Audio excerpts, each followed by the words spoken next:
मौलाना साहब जो YouTube channel ज़रूर subscribe कंदा। साईं हिकु मिल्कियत ते ॿिनि धुरनि जो तकरार हले थो। छा कंहिं बि हिक जी रज़ामंदी खां बग़ैर उन ते मस्जिद तामीरात करणु कीअं आहे?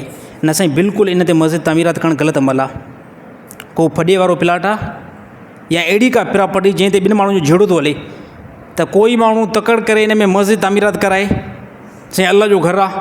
न न, बिल्कुलु न। मस्जिद उन शइ ते तामीरात कराई वेंदी जंहिंमें को फॾे जो शुबो ई न आहे, कब्ज़े जी ज़मीन ई न आहे। उन शइ ते मस्जिद जेको आहे तामीरात कराई वेंदी। बिलफर्ज़ कब्ज़े जी ज़मीन आहे, उन ते उलमा फरमाइनि उन में नमाज़ पाणी जेको मुनासिब न आहे। मस्जिद में कब्ज़े वारी ज़मीन ते तव्हां मस्जिद तामीरात कराई या फॾे वारी ज़मीन आहे उन ते तव्हां मस्जिद तामीरात कराई त उलमा फरमायो इन जे अंदरि नमाज़ पढ़णु मुनासिब ई न आहे। उन मस्जिद जे अंदरि नमाज़ पढ़णु बिल्कुलु बहितर अमल आहे त जेकी तमामु जेको कब्ज़नि खां पाक हुजे। अल्लाह ताला तमामु साथियुनि खे अमल करण जी तौफ़ीक़ अता फ़रमाए।